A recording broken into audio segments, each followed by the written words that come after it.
Where did you go, Colonel? I joined the Chinese Army.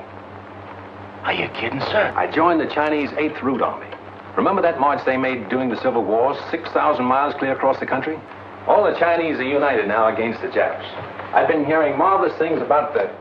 This 1943 film was inspired by a real American officer, Evans Carlson. He was the first US military observer embedded with Chinese Communist forces. How did it all happen?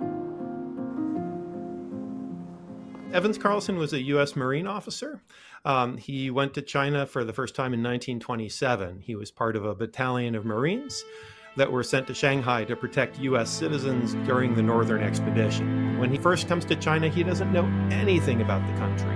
And when he gets there in 1927, you look at his letters home and he's using all of every derogatory slur about Chinese people that you might expect to find from an American Marine in 1927. Carlson's biography, The Big Yankee, records his first impression of China. People moving each on the heels of the other.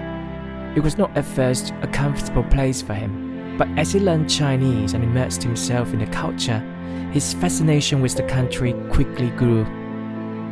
There is a letter that he writes to his mother back home in 1929.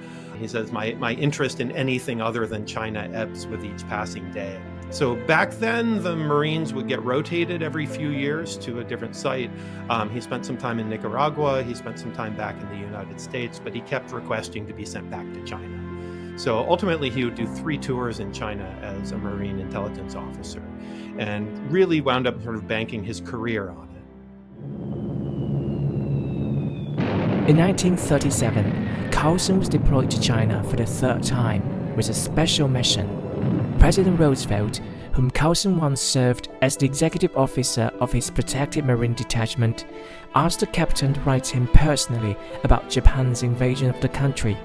He would be in Shanghai and watch the war from rooftops overlooking the Suzhou Creek, or from the buildings on the perimeter of the international settlement. Once he saw Japanese tanks and artillery obliterating at a range of 60 yards 2,000 poorly armed Chinese. Although the Chinese side did not prevail, it demonstrated Chinese resistance and defiance, far exceeding Japanese expectations, and helped galvanize Chinese national sentiment. It also showed Japan's true face to the rest of the world, which was revealed more fully thereafter in Nanjing.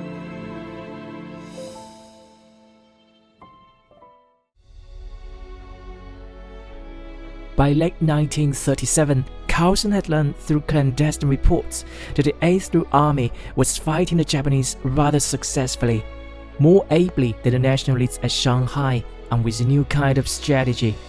Even more shocking were the first-hand accounts from his old friend, Edgar Snow. So Edgar Snow had just typed up his first draft of Red Star over China, and Evans Carlson read it in Shanghai in 1937, in the middle of the Battle of Shanghai. He kind of felt the earth shift beneath him when he was reading this book, because up until that point, he had seen communists in general as just being sort of subversive, anti-foreign, and Edgar Snow said, actually, you're going to be very surprised.